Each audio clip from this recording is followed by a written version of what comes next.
Welcome to Threads of Enlightenment, a podcast devoted to helping you overcome challenges in your life that prevent you from becoming the best version of yourself.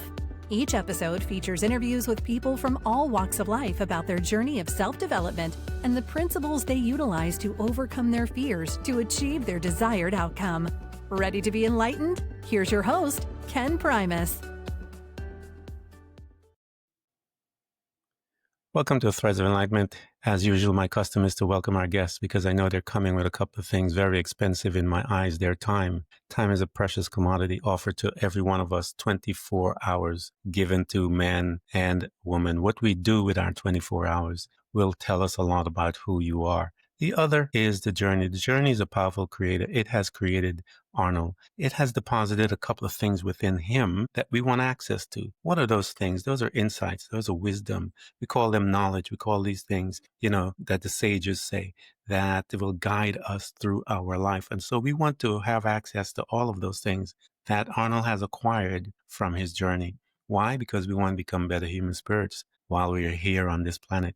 Thank you so much for coming, Arnold. Pleasure to be here. Thank you, Ken. Thank you. One of the first questions that I ask people, because I personally believe, Arnold, that there are two journeys, if you will, that we have to go. The lifelong one is the introduction to self. That's the first journey that we kind of go into to delve into who we are. And as we come out of that, we are able to be ushered into the other part of the journey, which is the interdependent part of the journey. And that's where we become servants. And my question to you, Arnold, is how do you serve mankind? By hopefully helping people to improve their mental health. Currently, if you look at the numbers, they're even kind of frightening. On a global scale, the mental illness is exploding everywhere. It's not young people, it's middle-aged people, it's elderly people. So what I'm trying to do is to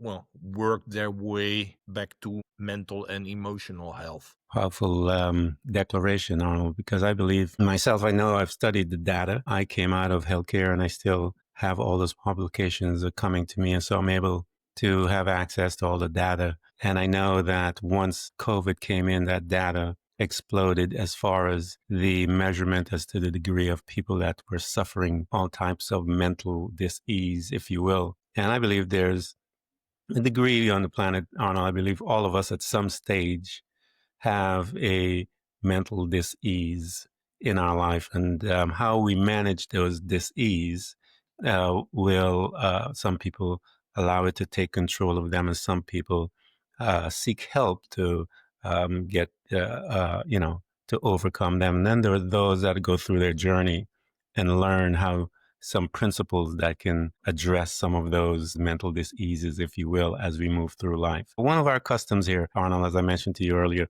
is to track our life, because our self as the individual, we go through all these spaces in life that everyone has to walk through. And the first place that we visit, if you will, is that of the family. And that is the place, the location, Arnold, where I believe a lot of our trauma happens, number one, but also we learn communication skills. We learn how to deal with our modus operandi, if you will. We learn how to process thoughts and develop ourselves there. What was your family unit like? Well, I'm from the Netherlands. I was born in a city called Amersfoort, which is in the middle of the country.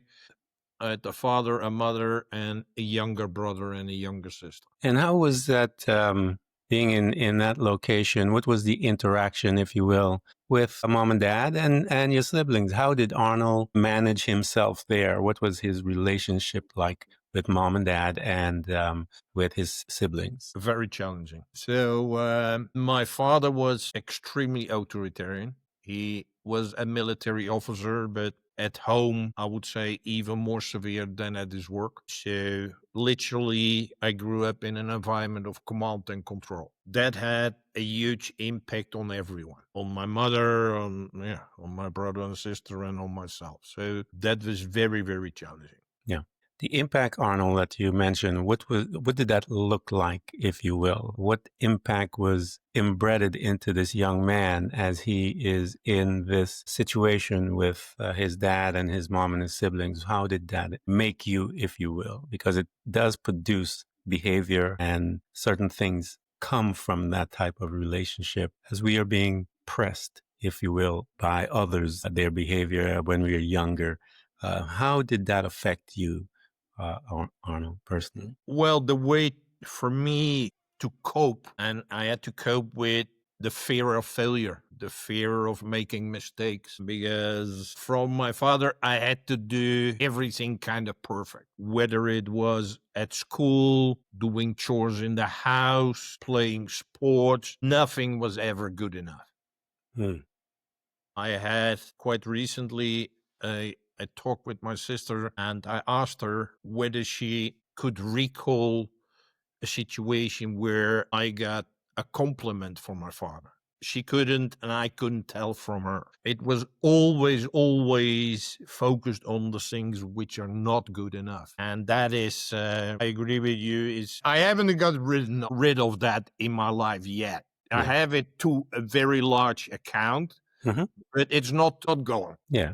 I don't think it ever leaves, Arnold. I don't think any of the trauma really truly leaves. I think we get glimpse of layers of it, and we are able to deal with it on a layered level. We will take some off, and then as life goes through, we continue the process of growing and expanding the self. We get another glimpse of a deeper level. We deal with that. But I think from my experience, from my trauma, I'm just going with my trauma, there were layers of it that I'm 63 years old now, and I am still uncovering layers of that as I move through from that initial trauma, how it affected me and caused me to behave. And I'm okay with that. I'm okay with discovering new things and realizing that it's not all handled, but I am capable now of not allowing it to become so overwhelming that it becomes, as we stated on the first set of this conversation, a mental dis-ease, if you will. So as this young man is moving through, Arnold, how did you relate to others being in an area where you have to be perfect in the eyes of dad? And so certain behaviors began to manifest. But how did you relate to others outside of family, your siblings and so forth? Because they are also in that pressure cooker, if you will. How was Arnold handling outsiders, his relationship? That was pretty okay, but I felt that, yeah, pretty good. Everything was easy compared to being at home. So I love when I was with my sports team. Well, at school, everything was more easy than being at home. That was a relative easy part. At the same time, I had the feeling that no, it's not only the feeling. I knew that most of my friends and people, they could totally not relate to my experience at home. Yeah, yeah. And what part in us, because I know each one of us, as we're going through, I mentioned to you, there are certain areas that we get programmed, the family, the relationships as to how one behaves. And then there's the influence, if you will, of religious influence that also is a part of the family in some cases. What was that like in your life? Any type of religious influence in governing one's behavior? Because a lot of us, Arnold, because of the restrictions within the religious realm, will curtail us from behaving certain way or doing certain things in certain cases. What was your relationship to the religion part or religious part of growing up in your location? Well, it was not very present. Let me put it like that. Yeah. We had to pray before when we were eating, Hmm. but that was kind of it. My parents didn't go to church. The only thing what I remember is that I supposed to I did go to what they call Sunday school, and I think when I was 11 or 12, when I would move from primary school to high school.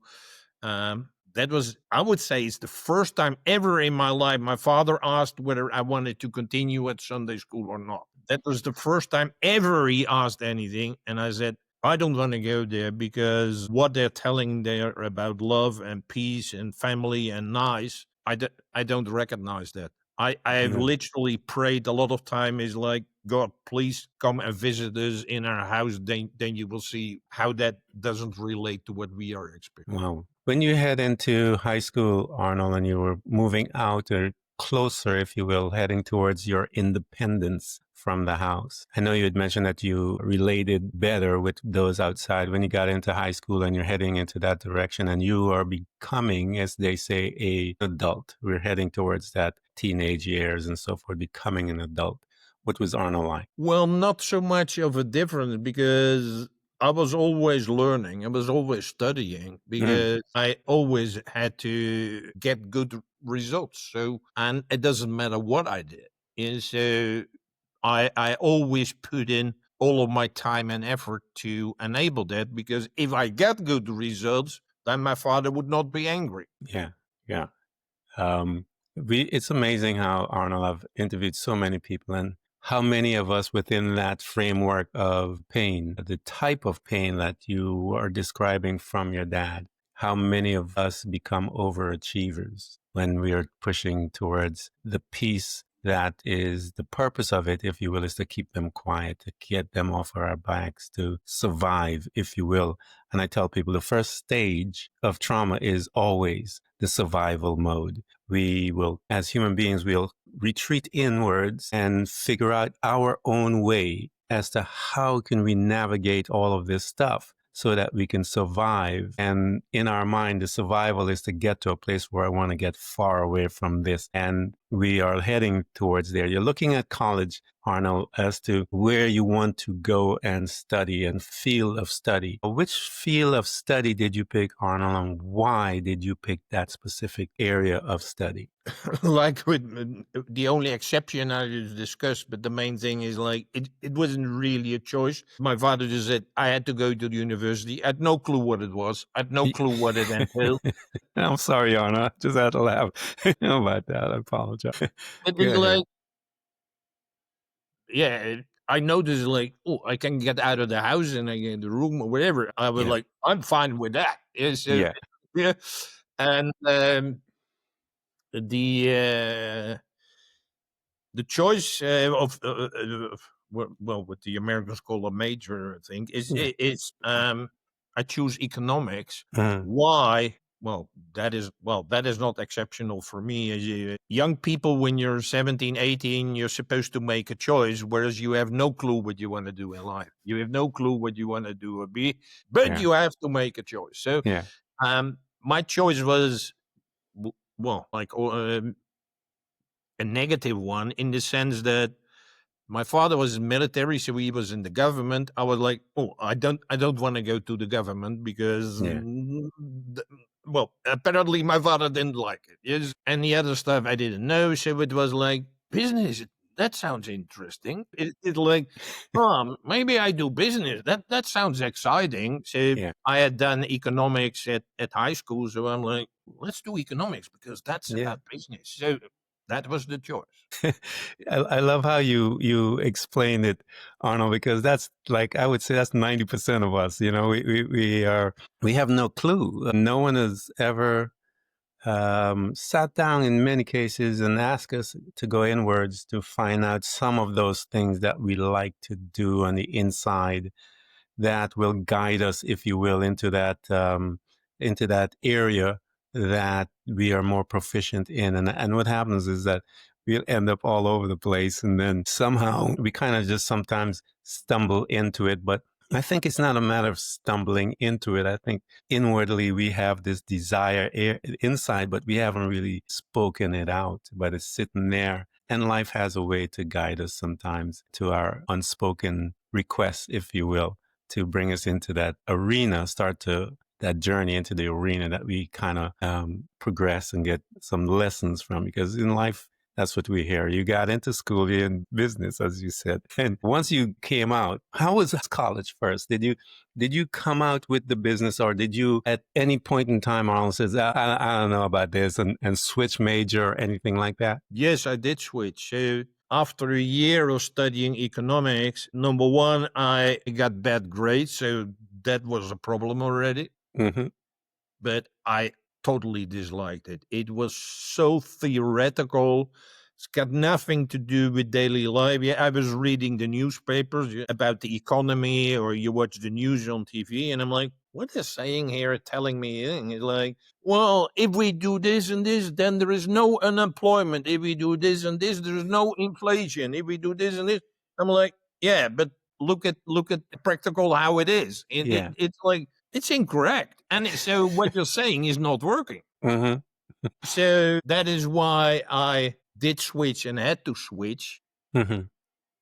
And I switched into law. Yeah. And when you switched, what happened to you? Did you begin to become more proficient in that field? What was your inner approach to it? Did you like it?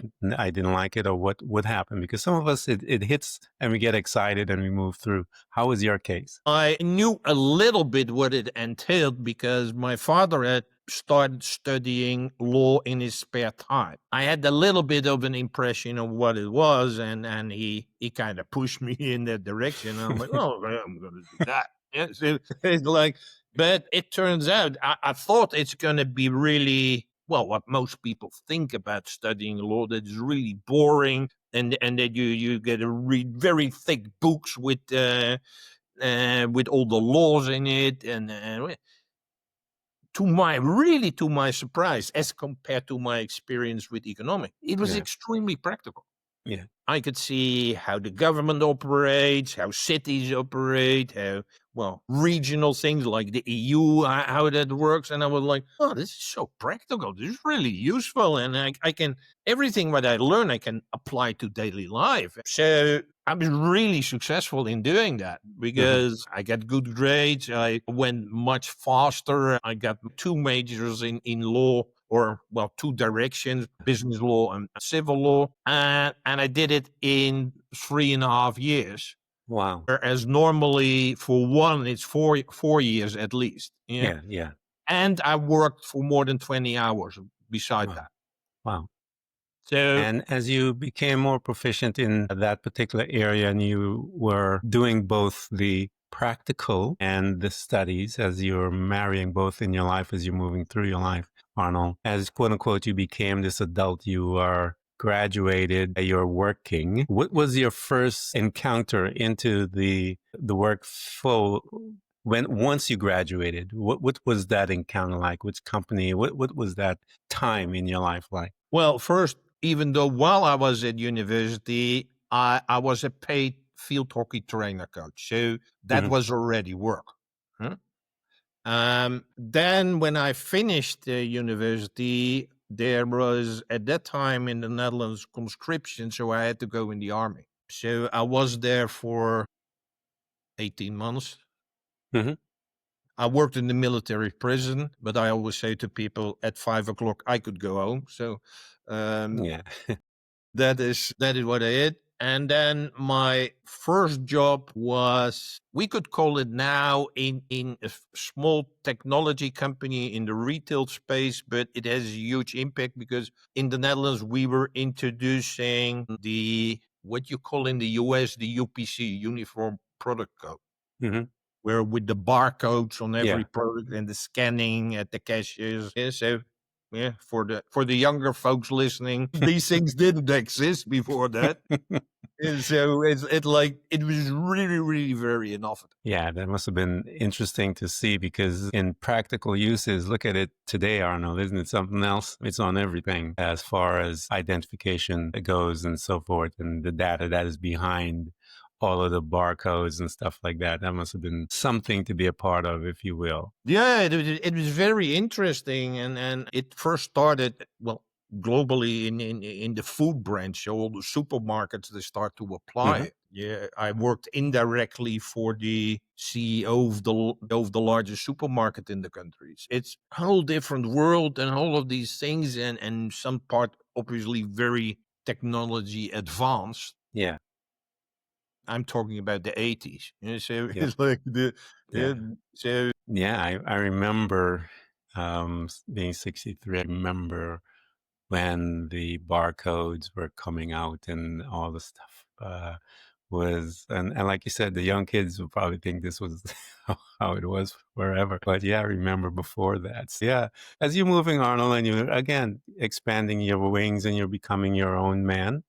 When in your life did you begin to understand, Arnold, there were things that you needed to begin to address in your life? We call it the personal development walk and stuff like that. When were you introduced into that? Because usually it's something that triggers it, if you will, that traumatic situation. When something comes up in our life, Arnold, it just triggers it and make us aware that, hey, man, there's something going on other than the regular stuff that they telling me, getting the job, doing all this stuff. Because as we're doing all of that stuff, Arnold, the internal being is still not happy. There's not enough money, I don't think, that can make a soul happy on this planet. Because we know that multimillionaires have had a lot of money and they died. They committed suicide and stuff like that. And I think they hadn't addressed some things within, as you said, that caused them a little mental dis-ease, and they hadn't addressed those things. When did you begin to notice your mental dis-ease, if you will, Arnold, in your process of moving through life? Because they don't tell us that we need to deal with these things. What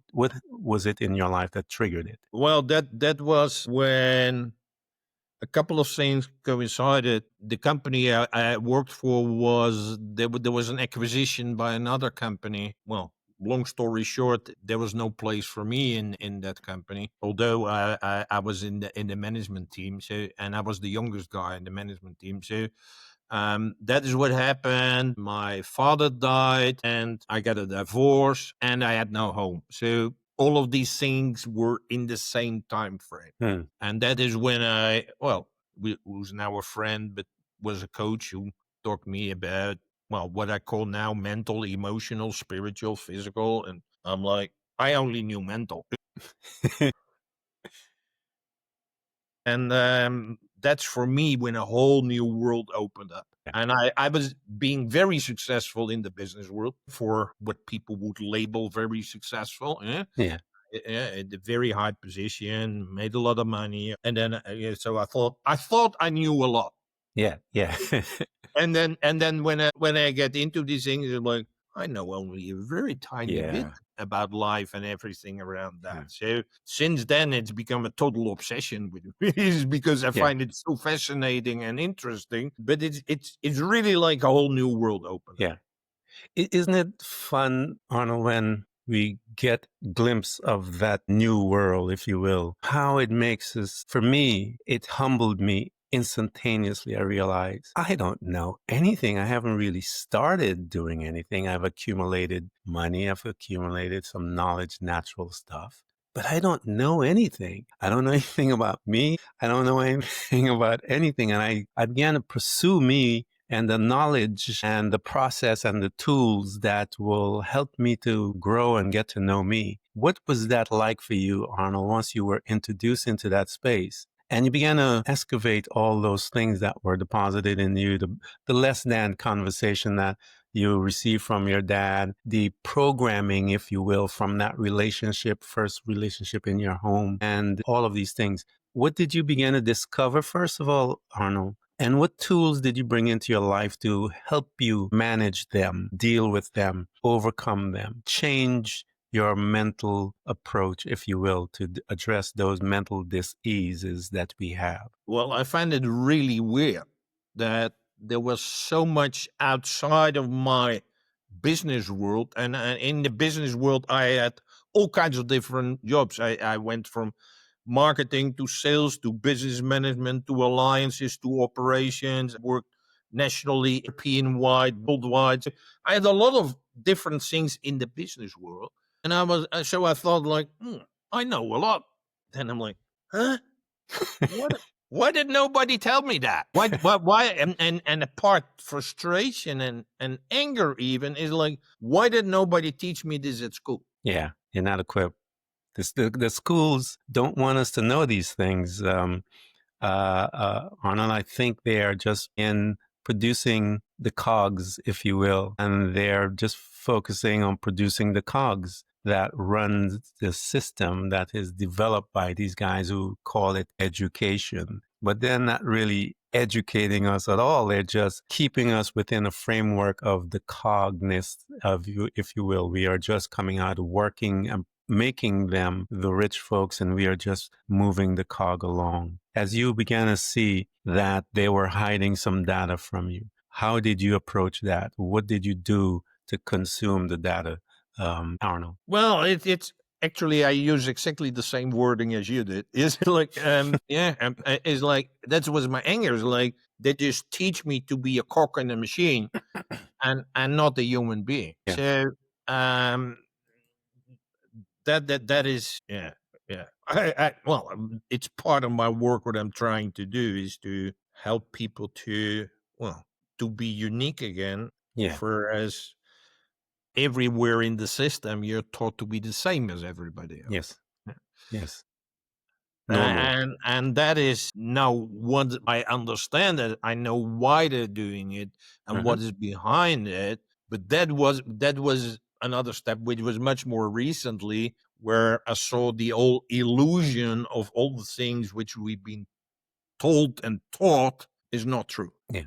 It is to pacify us, because I tell people, let's go through this logically. This is the program. We are born, we are in this family, we go to school, we then graduate, we pick a field, and we go to school, we graduate, we get a job, in the job, we work X amount of years, they toss us to do it. And then once in a while, they give us a 2-week vacation, and you need a little break. They'll tell you need a little break, but they tell you when to come back. And you're in this cog and you're moving through, and then you have your wife, your white picket fence, as they say, and then you die, Arnold. That's the usefulness of your life, the cog. You don't come out of that, and millions and millions of people are in it, and they love being in it, and very few, I believe, afford themselves the freedom to come out of normal and begin to experience their self, get to know,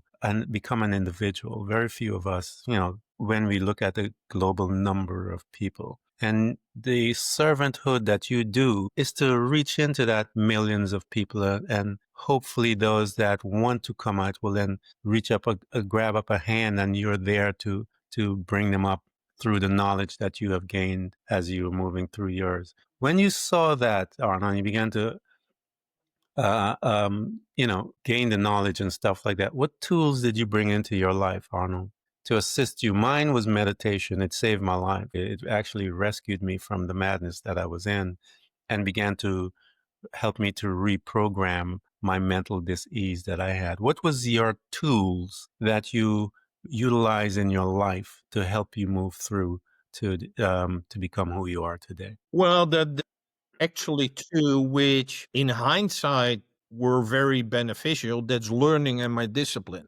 Mm-hmm. I'm extremely curious, so I was like, I want to know what spirituality is. I want to experience it. So I did workshops, I went to seminars, I read books, I do all these things, and I got the discipline to keep on going and learning those things pretty fast, which were not nice, because when I grew up, I had to be disciplined, I had to learn all the time. But in the now I was in a positive choice. Yeah. Yeah. And like all these things come in very, very handy. So it's like I'm going to use these skills which I have to do that. Yes, I also started meditation, and I did it for something like 20 years. But the main thing for me, which was also my outlet, if you want, when I was young, was sports.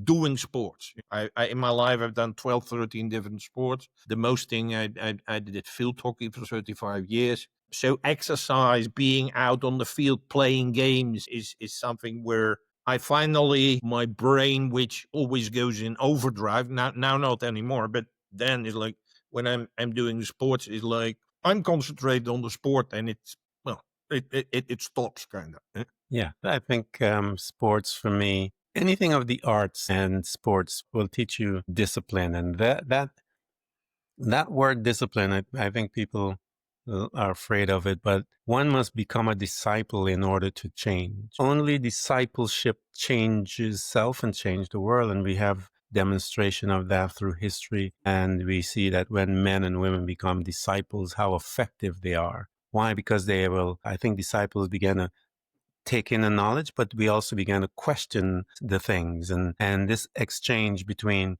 the questioning and taking care, bringing in knowledge, kind of began to expand us. And I tell people to learn to become a disciple is very important. Arts, sports is one that brings that to you. Art is the other thing, Arnold, that I think is very good because it activates a part of the human being that needs to be active in personal development.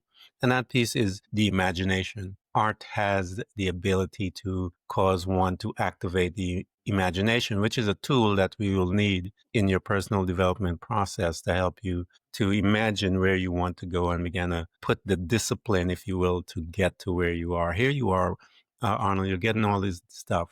Talk to me as to when you began to implement and you began to, as you gain the knowledge, now you're going to bring it into a format by which you are going to begin to serve people. And that is your brain fitness process, your BrainGym fitness process. When you were collecting all the data, Arnold, and you were now beginning to see certain things that correlated within your being to begin to make and design this product that you call the BrainGym process. How did that look like in Arnold's life as he begins to, acclimate and put these knowledge and these practices in his life and see the fruit of it? How did that begin to formulate on your side? Well, it formulated first of all in my own life because I became a total different being inside and outside Mm-hmm. because of all these new things that I had learned and acquired and applied and tested and tried. We're That's what always our first client.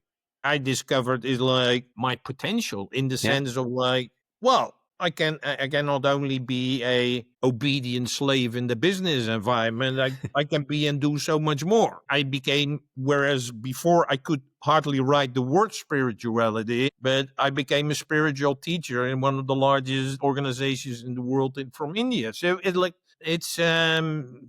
applying all these new things and doing Mm-hmm. it, and I'm like, huh, I can do that as well. I always say, Arnold, we become our first client. I have to see that what works, what does not work as I am moving through my life. We see which one doesn't as we apply certain things. And then we look and go, wow, that worked. Well, that didn't. And as we are our first client, if you will, we get a chance to experiment on ourselves first so that when we get out into the realm of a servant, we have something to offer in a sense where we have a process by which we have seen work and we know brings results. When you began to see the work in you, Arnold, how did you formulate and gave it an identity, if you will, the BrainGym identity in your life? Well, I totally recognize what you're saying, Ken. So that is what I do throughout my life. I test things for myself and see how it works. And if it works, I try to help other people with that. I'm this year officially coaching people for 50 years. Hmm. So coaching has been an integral part of who I am and what I do. So when I thought, hey, this is working, I help my clients with that. Mm-hmm. So that's one reaction. Your question is, how do I get to brain fitness? The main idea for brain fitness came when my sister was a few years ago officially diagnosed with depression, which she had already as since she being a teenager. Well, I'm a bit older than you. It's like when you were young, all these things were not diagnosed. Definitely, my sister had already that depression when she was a teenager, but it was only recognized when she was 55 or something like that. So she was pushed into the way they call it mental health care, but it's basically mental sick care. They push people into a twofold approach. One is they give you medicine to numb you down, and another one is give you all sorts of therapy, Yeah. talk therapy, drama therapy. both of these things started to have an even more negative impact on my sister. The medicine didn't work because she was epileptic, where she had no problems with it, but now the problems start to reoccur again. We had to get her off the medicine, and the therapy made things worse. But it was really like utilization in business. Like, hey, we have a class here, go there. Well, it didn't work and it doesn't help. Don't care. Just do it again. So I literally did go with my sister to the management of that institution to get her off these things because it made things worse. Mm-hmm. Well, she couldn't do it himself. So I had to talk with those people together with her. On my way back home on my bike, I'm from the Netherlands, everybody's biking on my bike. And I'm like, oh yeah, and I have to say, while we were waiting for the meeting outside, my sister saw a couple of other people who she had met in all those therapy sessions, and she started talking with them, and I didn't interfere. I just stayed out of it. It's like she came back and she said, Arnold, there were two people who were in the same class and they committed suicide last week. Wow. So a little bit later in those things, people, no, she has to go to these classes and do this, and it works. I said, it doesn't work with it because I just heard there were two people who killed themselves. So you're talking bullshit. So all after that experience, and by now I've been studying this stuff for 25 years. Mm-hmm. You talk about personal development, personal growth, psychology. Yeah. I did neuroscience. I did everything, spirituality, medical stuff. Without being an ass, I knew much more than these folks. Yeah.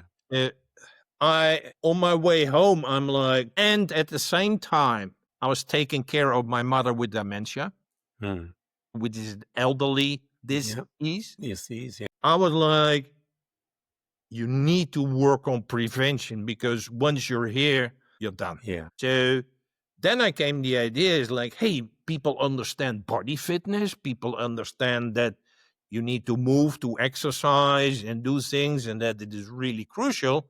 And I said, why do we do nothing with brain fitness? Yeah. And that was the birth of it. Exactly. Isn't that the reason why I ask those questions, Arnold? Because it's really, everything has a story, especially things like that. The names that we come up with, or the identity, the thing that we become in the sense of the venue by which we serve. And the stories are so powerful to hear. So here you are, you got it. And now you are going to begin to bring people. Talk to me about, because I want those that are listening to us, our conversation. So you guys heard Arnold talk about BrainGym, and he talked about the concept behind BrainGym and the prevention piece. So Arnold, talk to me. I'm a client of yours. I just got in touch with you. I heard this podcast and this guy and you talking about it. First of all, I want you to give them an example of what it looks like when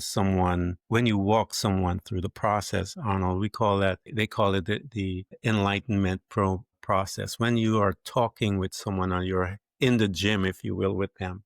And as you begin to excavate from the conversation that you're getting with them and you locate certain things, you ask them questions and so forth, and you see them moving, that mind, their belief is beginning to transition over to the place where they're beginning to see some truth, if you will, Arnold. And the proverb is that the truth will set you free. So whatever their truth is, as you're beginning to navigate them and it becomes true to them and they see it, and we call that the light bulb moment and years of bondage, if you will, disappears once they see it. Invite us to one of those times, Arnold, and then we'll talk about what happens when it initially shows up. Talk to us about one of those times when you had an opportunity to witness that great birth of an individual. Well, there was a man who I met on a co-working space, and I saw him almost every day, and we had conversations, and